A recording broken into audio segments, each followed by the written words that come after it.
pilo b-boy monthly income alam na. Hello Karbi Sordan YouTube family, I hope you are all doing good. Pini video bang la no, benang tu komen ang pilo b-boy monthly income alam na nang thapu lasi pini video bang nang tu panang selam pilo lasi skip pin pen nang lang thono b-boy monthly income kan sebelong ma. La pen ini penang tu panang wacini lam tenang litum sitama YouTube khuli non, apa YouTube khuli pen konten mesen upload nang litum sitama b-boy an sinam tum sitama pusa kamai po konten yang sinesian ke la sinam litum ta YouTube khuli non nihin pen mangke la pen nang litum YouTube long ko pini ke tek ya son du protein dan chirawan polasi ko pini ke tek ke rason a problem busta me komen no pinani yang chirawan po la asi to padar di pimen non ba hala b-boy income lang po pinang full screen ng lang po nang de to plan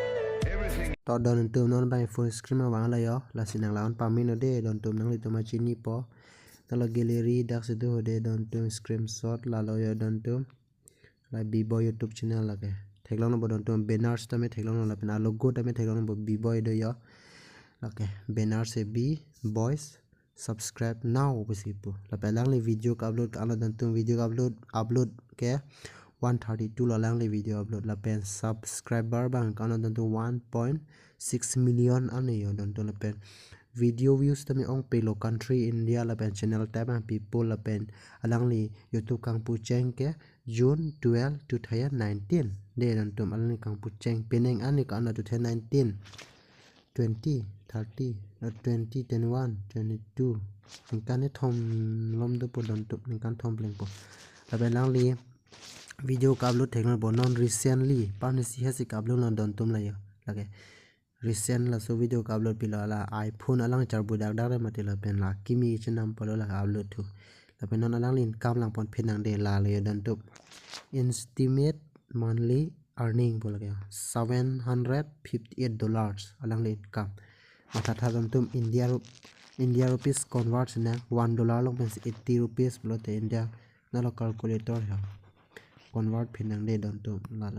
700 kam yang te lagi don 758 la pe India rupees $1 long pe 80 pote $80 therong bodon pima 60,640 alang income lo monthly si lalo don tu an pin income pote matha thanang tum YouTube pem si tasin li karbi tu matani li nang chuning ri lo nang li tum stame YouTube khuli no la pen content mission upload nang le tum ta puisa tangka stame long po itu lo pen la sini hin pen chuning ri ge nang le tum ta YouTube khuli no la pen nili phanda nang support on bo ma lalo don tum la sini li channel lo kimilang pote subscribe no la pen bell icon da press no athen nili video mission awan pi la si mobile bell yung sinang tum press lo plote mo next videos te menang le tum nang le aprang sineleng po la si lo don tum de la si nang le tum stame YouTube kholi no lalo don tum la si pini video ba dak lo la pen next man si kelang ning ma comment pino la si pini video ba dak si pajut pode don tum la si do me thak ni